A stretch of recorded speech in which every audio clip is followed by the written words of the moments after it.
welcome again. I want to start off with this picture. When you see a picture like this, what do you think? When you see something like this, do you think, okay, yeah, here's another example of urban blight, urban decay, Rust Belt realities? When you look at this picture, do you see a den of illegal activity? Probably some shady stuff going on in there. Do you see something that is now a has-been and is no more? When you look at this picture, what do you see? Now, for those of you who are local to St. Louis or been around here for a while, you might know that what that building is the Century Electric Foundry Complex. It was built in 1929 by Century Electric. It was used to manufacture compressors and generators and electric motors that went inside of this whole new revolutionary vein of industry called kitchen appliances, right? I mean, your bread maker owes its history to the Century Electric. I mean, this was a brand new industry, 1929 that building was built. And Century Electric was there for almost 50 years. In 1972, they closed operations there at the foundry complex. And then they kind of passed hands a few different times. Most recently, a company called Federal Mogul used the complex, and they made automobile brake parts there. And then in 2007, they also shut down operations. And I came back to St. Louis right around that time. And for years, I've been driving by this thing. It's right by Interstate 64, or for those of you who are longtime locals, Highway 40, right? It's right there as you're heading out of town through St. Louis, heading over to Illinois. So when we'd be headed back to Michigan, we'd pass this thing and I'd think, oh my gosh, what an eyesore. But a few years ago, someone went past this place and they didn't see an eyesore. They saw something else. They saw a location that is right by IKEA, right by St. Louis University. Again, great interstate access. And they saw this old abandoned industrial complex, this blighted thing, this Rust Belt reminder, this den of illegal activity, whatever else it was. And they began to reimagine what it could be, not as an industrial complex, but maybe a retail complex with commercial property and residential parts. And they imagined the crown jewel of this complex being a food hall, an adult food court with all these different kitchens kind of operating in this open air space where you could kind of see the artistry of people cooking, and you could smell the food and you could see it, and there'd be a big bar in the middle and there'd be music inside. In case you missed it, the Century Electric Foundry Complex reopened a couple of weeks ago as the City Foundry. At least phase one of it did.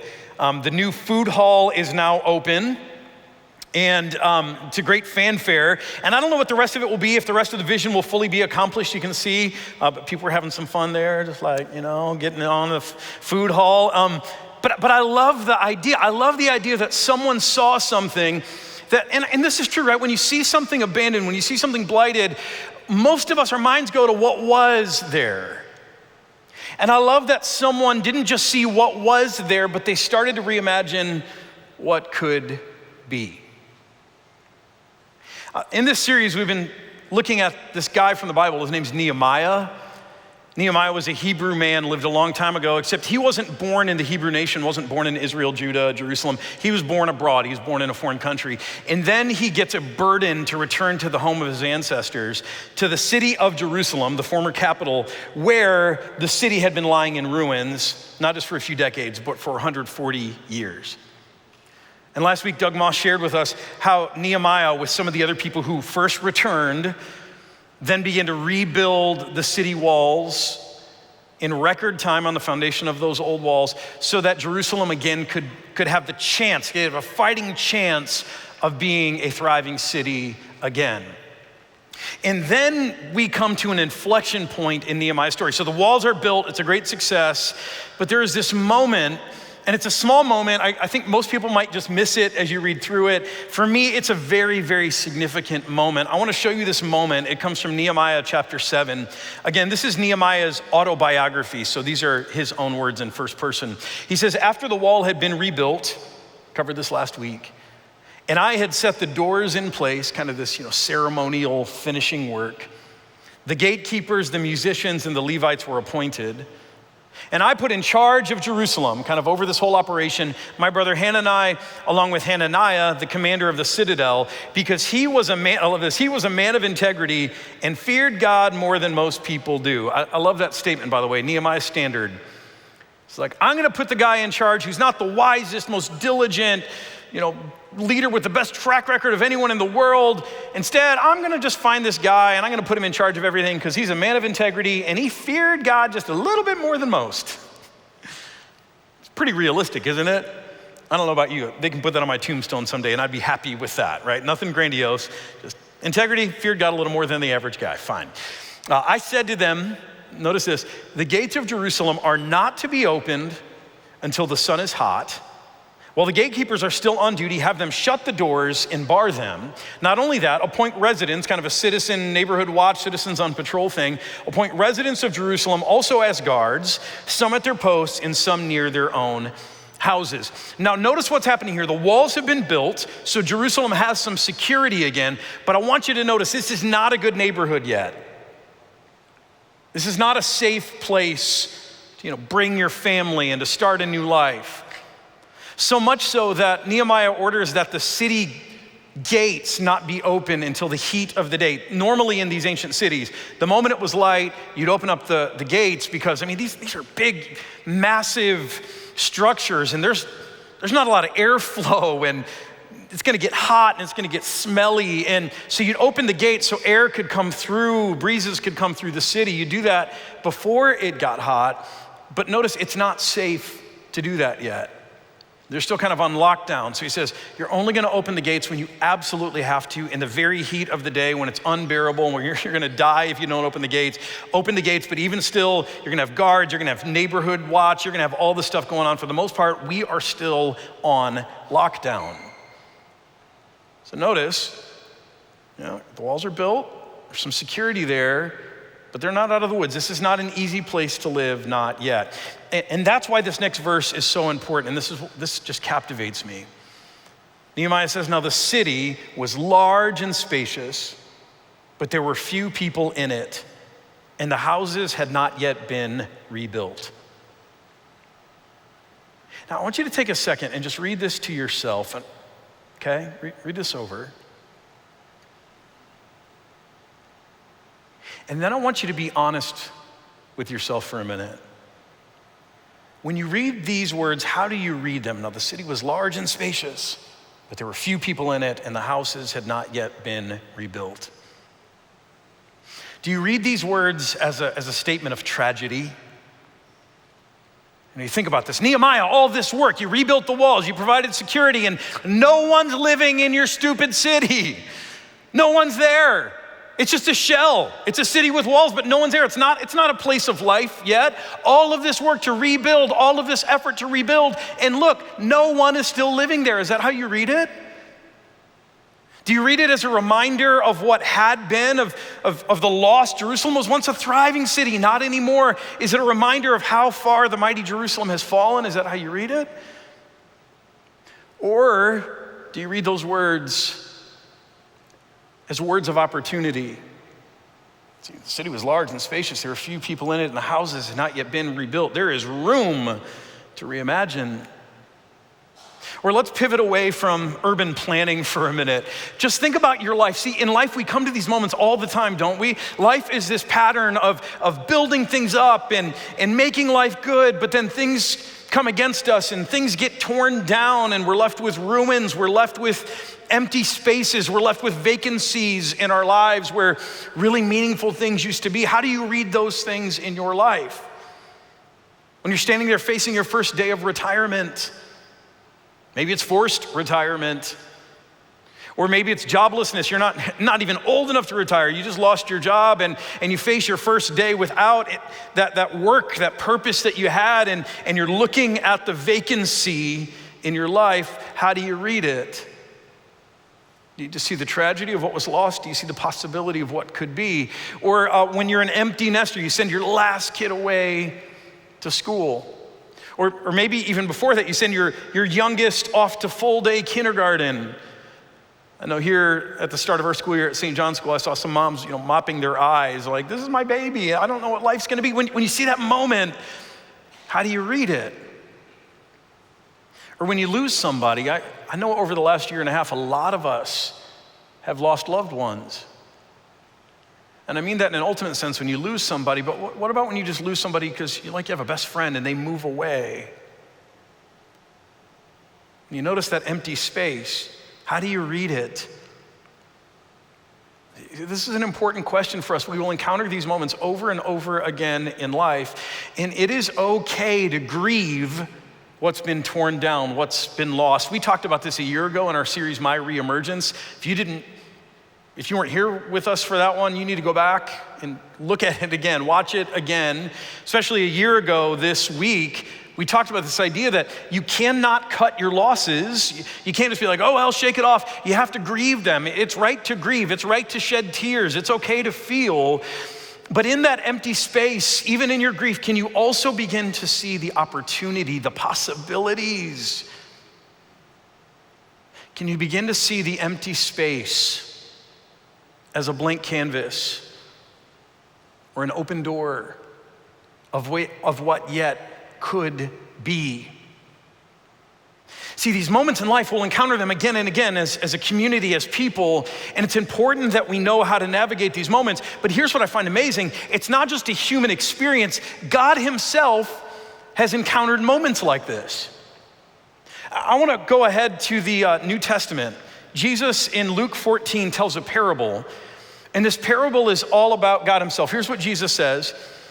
Jesus said, a certain man was preparing a great banquet and invited many guests. He's telling a story, and it's a story that has a deeper meaning. Now, when Jesus tells these parables and he begins with a certain man or a great king or a master, the main character in the story that Jesus tells in his parables is almost always God himself. He's telling us something about God, his Father. So when he says a certain man, he's talking about God. He said, a certain man, God himself, was preparing a great banquet and he invited many guests. At the time of the banquet, he sent his servants to tell those who had been invited, come, for everything is now ready. How many of you have ever thrown a big party in your lives? Come on, everyone has, right? Raise your hands. I'm doing a lot of work up here. You can raise your hand. Right, this is West County. We love to party. We love to throw parties. We love to entertain. You've thrown a big party in your life, right? Ton of work. It's a retirement party, a big birthday party, a graduation party, baby shower, ton of work. And I don't know about you, when I've thrown a big party, you're doing all the work, all the planning, and then the day comes and you're doing all the work and you're looking around to make sure everything is set and ready, and you're like, are we ready? Okay, do we got everything? Did anything in the fridge we forgot to put out? Do we have everything set up? You're kind of doing the inventory, and then you're like, okay, I think we're ready, right? Now, I don't know if this is true of everyone, but this is definitely true of me, and maybe it says something about me. Right after that moment where I look around, I'm like, okay, do we have everything? Are we ready? Okay, we're ready.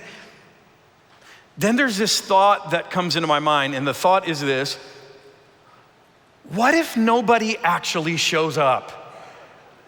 Anybody ever have that thought? Okay, you must be more popular than me. I have this thought all the time.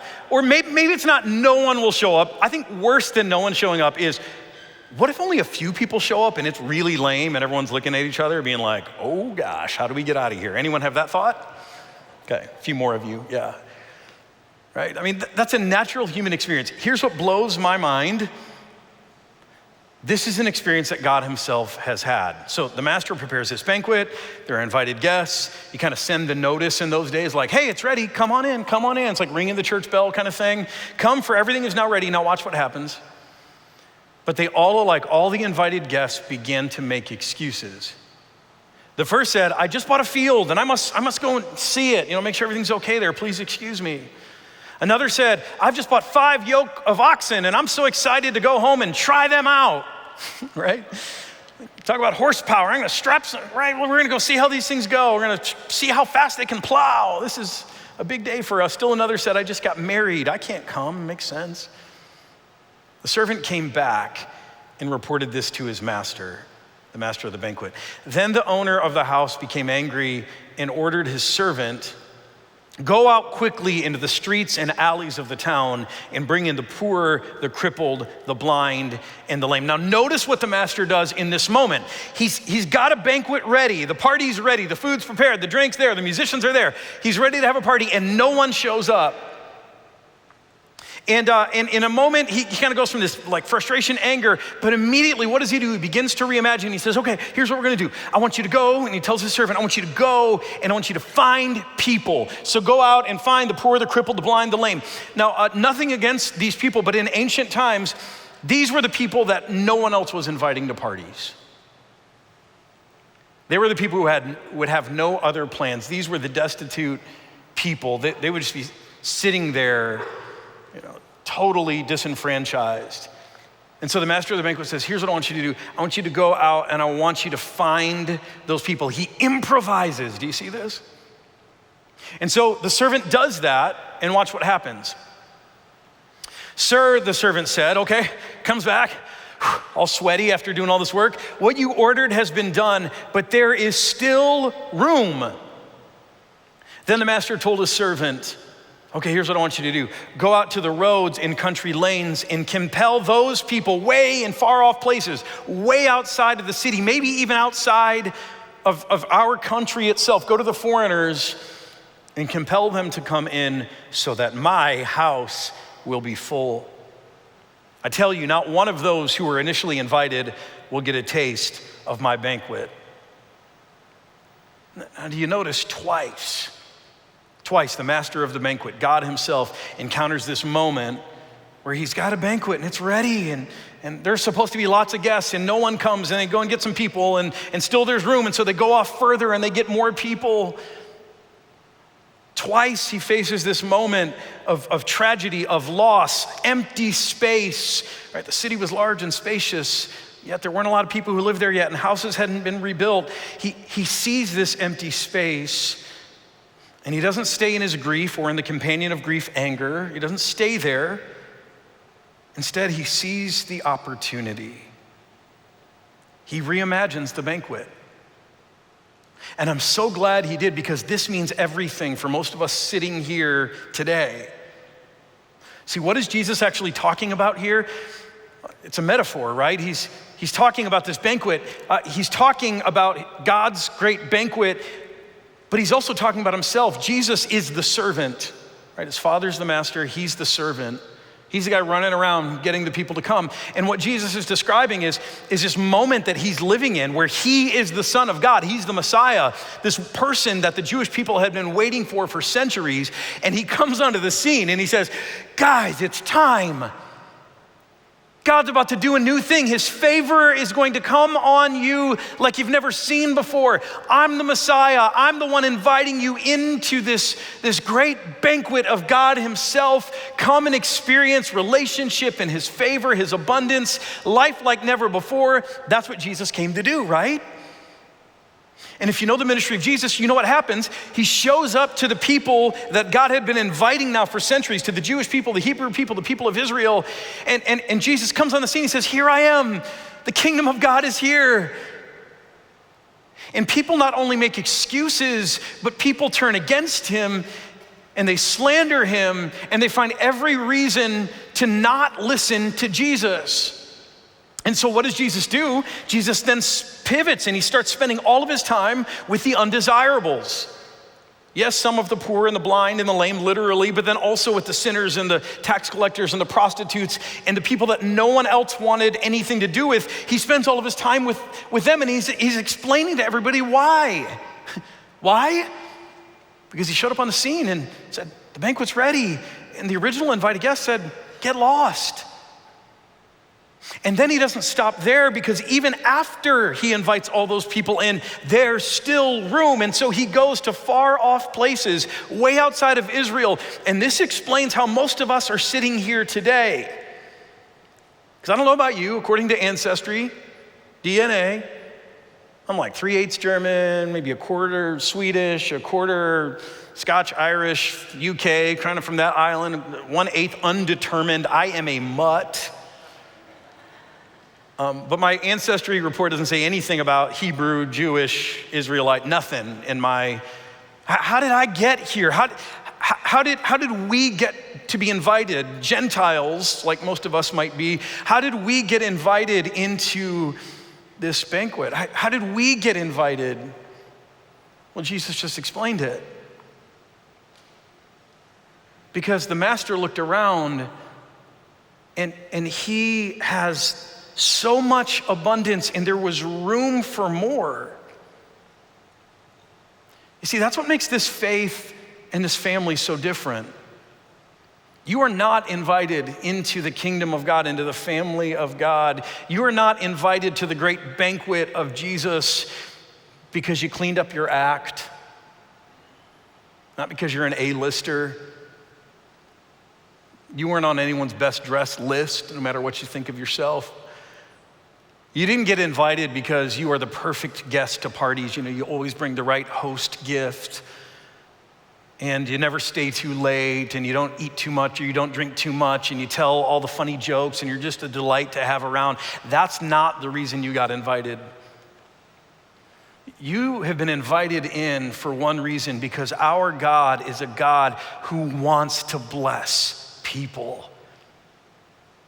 He wants to invite people into his house, into relationship with him. He wants to bless us with his favor, with abundance, with life to the full. See, you were invited because God saw an opportunity to bless more people. That's all he wanted to do. And the only thing you have to do is be willing to come in, right? It's not because you were qualified to be a top list guest. The people who got in are simply the people who said, oh, I'm invited, sweet, I'll come, that's it. And here's why this is so important, because some of you, you're on this journey and you're learning about Jesus and you're looking into his claims, and I just want to encourage you to keep looking into Jesus. I think the more you see about him, the more you will realize he is real, he is legit, he is the real thing. But there are some of you who you're standing kind of on the outside, you're unsure about fully coming into the family of God, coming into a relationship with God, coming into the life of Jesus. And the reason you're standing outside is because you don't believe that you're worthy. You look at your life and you just go, I don't belong. I don't fit. I've got a horrible past. I've got stuff in my life right now. I just can't. And I want you to know, what I want you to know today is that none of us can. We're actually all in that same boat.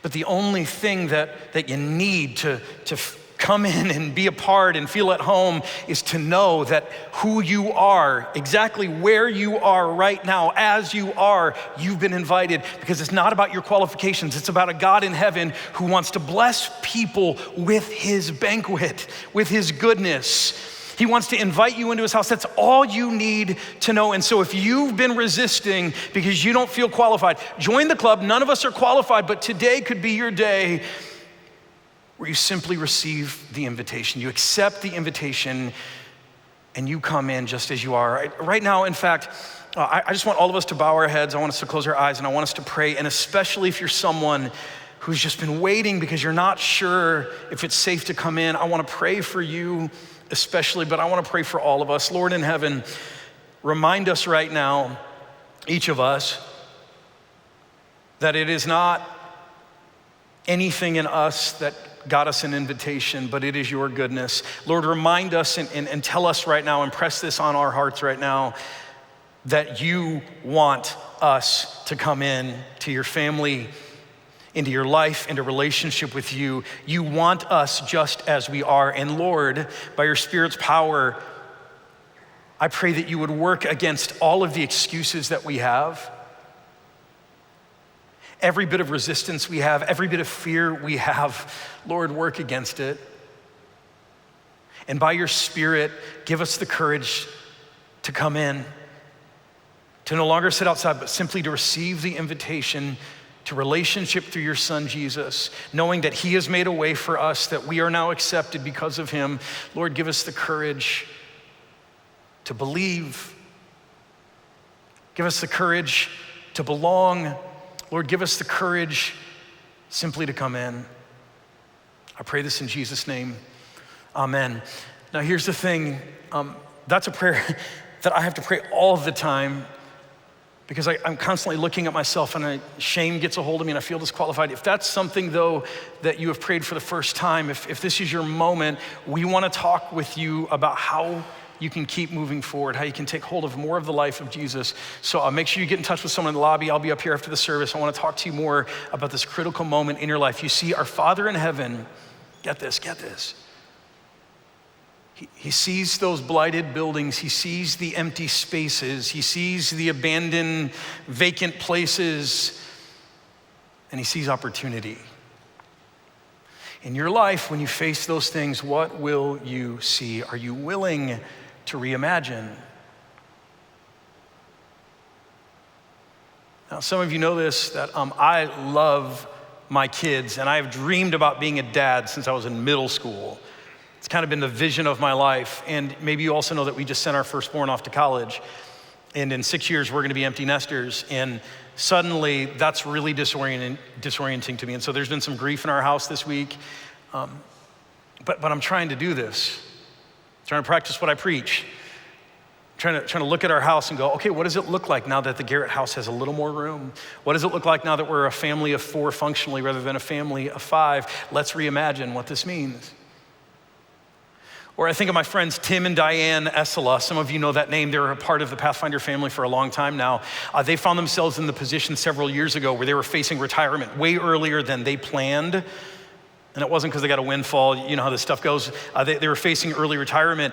And suddenly they saw this empty space of like, wait, this is not how we thought our working career is going. We thought we had more time to work. And they started to reimagine. And so what happened is that as they journeyed with God through that reimagination process, they now spend half their time in Cambodia with about 100 kids and those kids' families, and they're teaching those kids about nutrition and healthcare, and they're helping them get an education, and they're helping them learn about the love of Jesus. They spend half their time in Cambodia with our partner, Stronghold Cambodia. They've been integral to the startup of that ministry that our church started. And then they spend half their time here in the United States with their kids and their grandkids. They reimagined the blank spaces, those vacancies in their life. In grief, we all see this, that even though you miss someone, it doesn't stop you from reimagining your life. Some people see it as a time to travel or to make new relationships or to get physically fit or to volunteer. We have a volunteer who served here at Pathfinder for years after his wife died. We love him. He serves during the week. He helps us with some accounting. He's an amazing guy. He saw a blank space in his life and he said, Lord, what can I do with this? And he began to reimagine. I could go on. I'm just saying those empty spaces that you'll see in your life, they can either be endless reminders to you of what you've lost, or they can be blank canvases on which you can create. And I hope you choose the latter. That's what we're doing right now here at Pathfinder.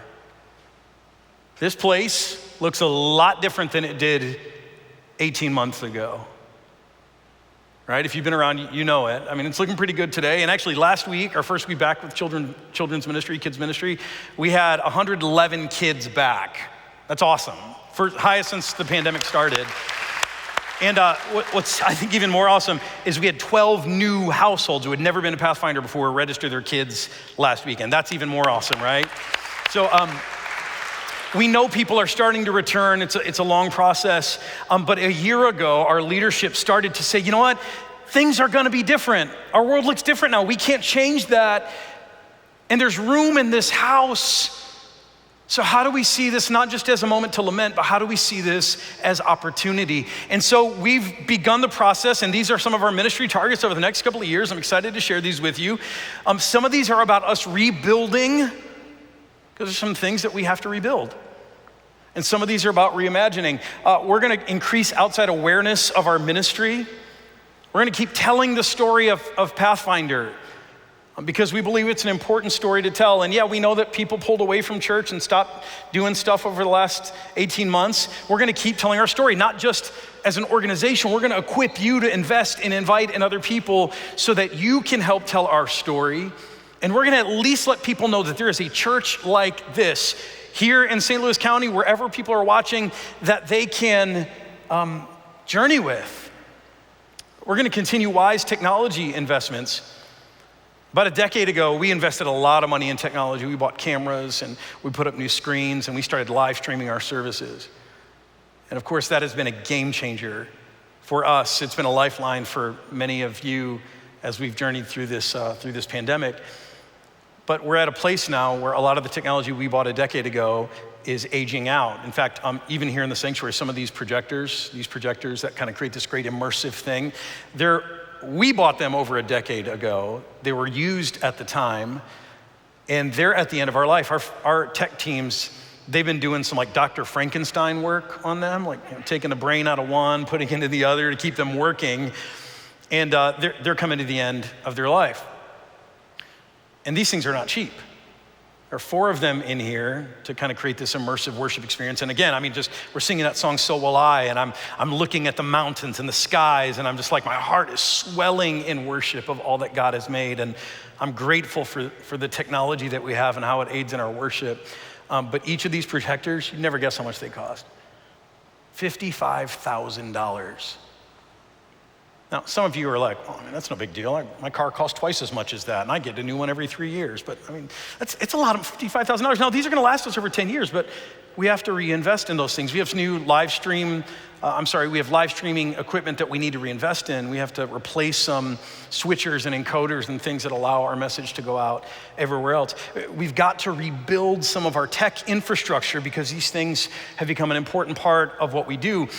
We also have to steward our aging campus infrastructure. This campus was largely built around the same span of time, which means it's all coming of age around the same time. Most of our buildings, this building is now it's almost 30 years old. The other buildings are close to 20 years old. And what suddenly happened to us, and this kind of caught us off guard, is building by building, our HVAC units that have about a 15-year lifespan have all started to die. It's actually a little warm in here today. I don't know if someone's just messing with me, but I'm like, I feel it. In our offices all week long with this heat, we've had to close all of our blinds. We've been kind of going around in the dark because the HVAC over there isn't working very well. And for me, I had no idea how much this stuff costs. We have people on our board who are like, hey, they're savvy with this stuff. And they're like, really, you cannot wait to replace these things. We need to do it now. We have some roofs to replace. In addition, these HVAC units sit on the roof. And they're like, there's an opportunity here. You can not only replace these things instead of just repairing them. Our repair bills are going through the roof. And again, anyone been without AC this summer? Yeah, some of you. Yeah, you know how it goes. So they're saying, no, you need to do this now because we have to get cranes and stuff. And they're like, just take care of it all at once.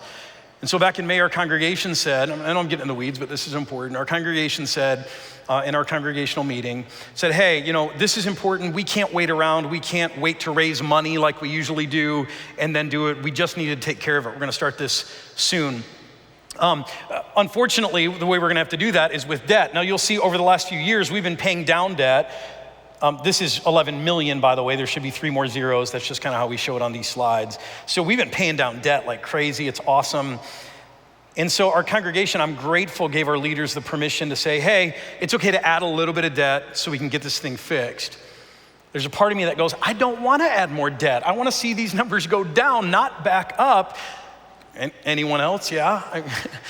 And then there's this other part of me that says, I really believe that all the resources we need are actually in this congregation, not only to cover our giving shortfall that we're in because of COVID, but to reinvest in our campus. And so while we're preparing to take on debt, I'll tell you this, if God moves in such a way that we raise more than what we need to cover our operating budget, that's not just gonna go to, it's gonna get on the gravy train and Dion's not gonna like start flying around in a helicopter. That's not gonna happen. Instead, what's gonna happen is we're not gonna take on debt. Instead, we're gonna pay that stuff down with cash because that's our commitment going forward. Now, why is this important? See, that's all the rebuilding. There's a lot of rebuilding work to do. Why is this so important? Because this is actually a part of us reimagining our future. You see, the reason we want to invest in our campus is not just because we want to take good care of it. It's because we see our campus as an opportunity. We want to leverage this campus to be a whole life center for the community around us. See, that's what we're ultimately about. This is how we're reimagining. We want to focus our ministry on the whole life of Jesus. And I'll talk more about this in a second, but maybe you saw this back in March. The Gallup organization, Gallup, you've heard of them, they do all the polling, exit polling, surveying.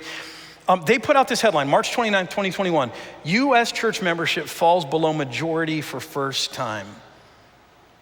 And what they were saying is, for the first time in history since they've been studying it, the church population, the population of people in America who say they belong to a church dropped to 47% of the American population. It's never been that low. Not only that, when they say church, they probably say it differently than we say church. When they say church, they include synagogues, mosques, temples. This includes all faiths. Now in 1999, do you know what that number was? The number of Americans who belonged to a religious organization who went to church of some kind?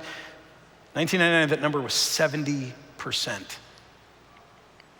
In 22 years, it's fallen by 23 points. What does this mean? This means that people have given up on going to church. People are increasingly saying, church has nothing for me. And if you've been around and visited some other churches, you might agree with them. Like, depending on where you go, you're like, how is this helpful? What is this for? It feels like you're stuck back 500 years ago. It has no relevance to our lives. But here's the thing. While most people are no longer interested in attending a weekend service, it's the reality of America now, here's what I know. Everyone around me seems to be obsessed with living a whole life. It's true, isn't it? Everyone around you is obsessed with trying to live a better life, a fuller life, a richer life, a more integrated life. I mean, so many people have left jobs during the pandemic because suddenly they're like, you know what, life was crazy before. I'm not going back to that. I'm not spending an hour commuting each way. I want more time with my family.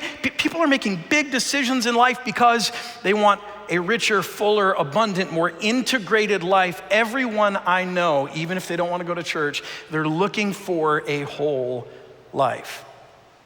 And if you've been around Pathfinder for any length of time, you know that when we read the scriptures, when we listen to Jesus, we hear him giving us the framework for how to live a whole life. That means having a whole spiritual life, getting our financial life in order, our mental health, our relationships, our physical bodies, and our sense of calling or purpose, or as we say, vocation. That's calling, that's what that means.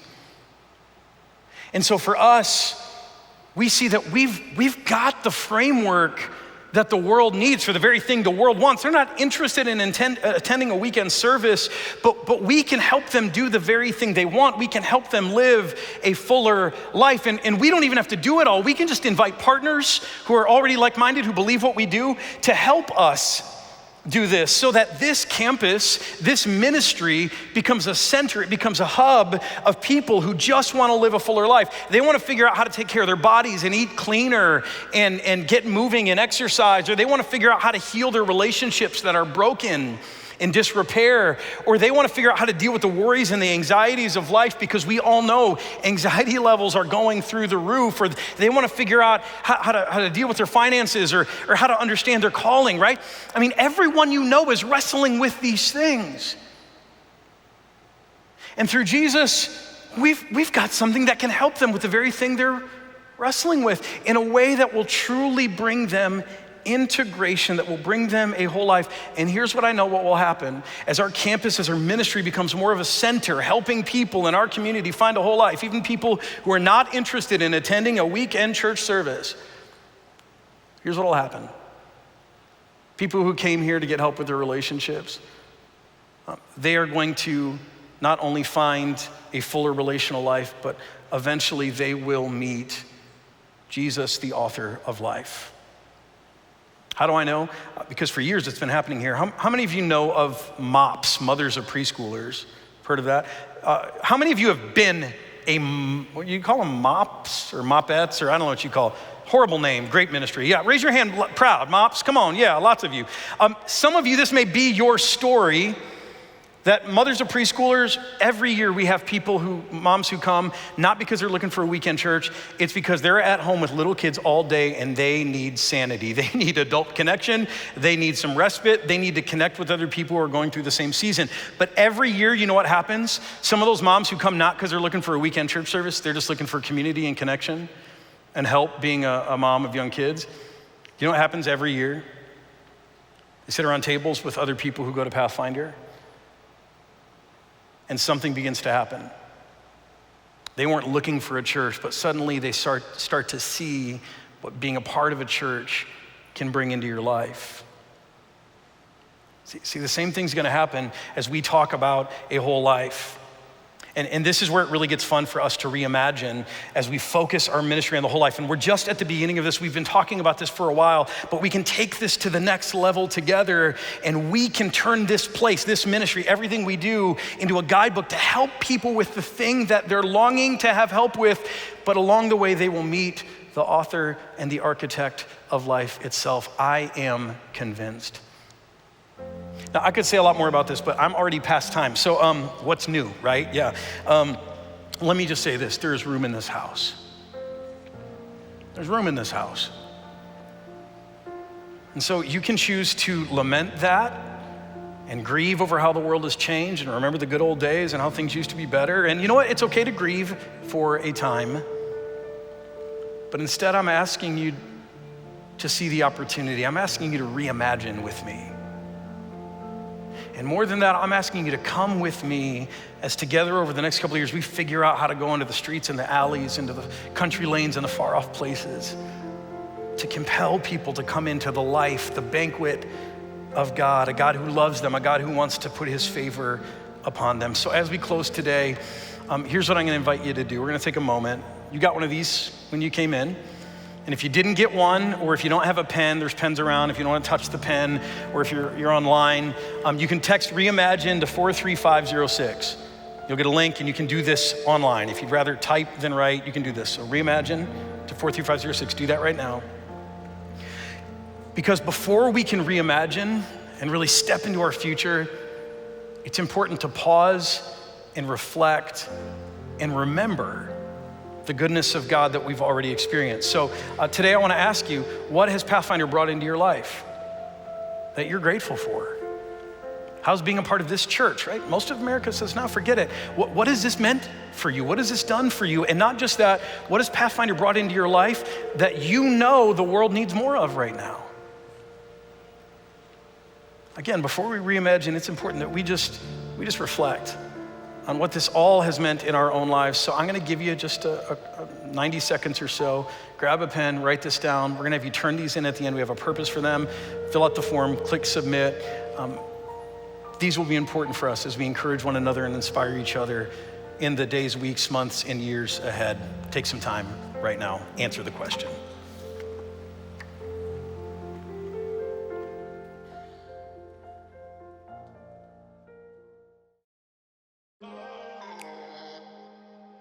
Well, thank you so much for being with us today. I hope that you were inspired, not just for what God is doing in this place as a community, but for what God might be doing in your own life right now.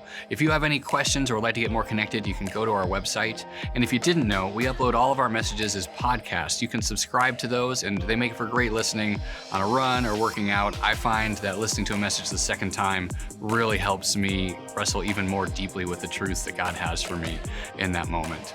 Again, you can like, share, or comment below. That helps us get the word out to others. But I just pray right now that God would bless your day and that he would show you that he is with you and that he is guiding you for the next thing he has in store for you. Have a great day.